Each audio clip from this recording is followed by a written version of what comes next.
to International Dyno Authority this morning. Jeremy Michaud has brought us his 2013 Ram 2500 this time with an aftermarket cam in it. Why would you want to get your vehicle tuned after an aftermarket cam? It's not even a question. If you don't come to a dyno shop, it won't even run. It'll barely move. So the air speed slows down so much that you're going to have Wally redo all of the air modeling, redo the recovery so that it'll start, it'll run, and it'll continue to run, and when you give it the gas, it'll recover. When these are dead cold, they'll start up, they'll run. The minute you get them warmed up and the computer starts to see all the improper values that have not been put in yet, the cam is going to cause this to stall over and over and over. You need to get here or to your favorite dyno shop and get it done.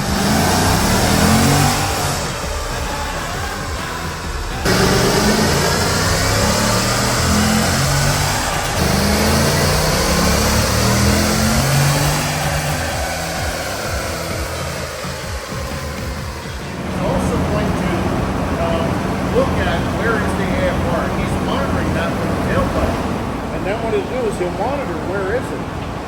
And he'll look at the good spots, so it's good here, right?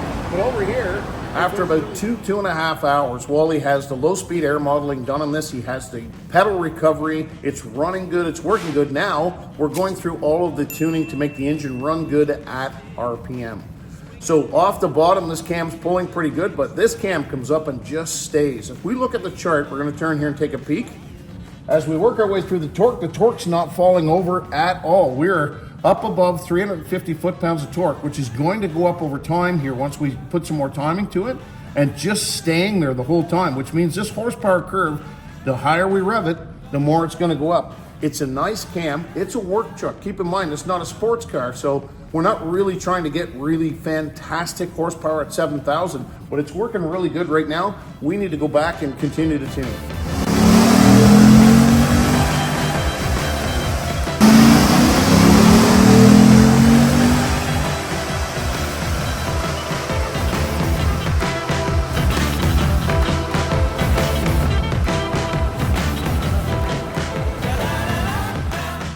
Already after we have finished this tune, the cam comes in. It's a steady progression of torque all the way through, and it never loses torque. The red line in this engine is right about 6,000 RPM.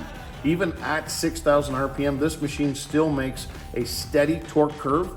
It builds from zero, it comes up, and it never falls. It just simply makes torque all the way through. This is a work truck, so that's what you want it to do. In this case, it's a 216-226, which is a great cam for this motor. With 582 lift and a 111 center line, it just makes it nice and straightable, and its workman-like cam is gonna make this truck so that he can drive and do whatever he needs to do with it, be good on fuel, and still have some fun.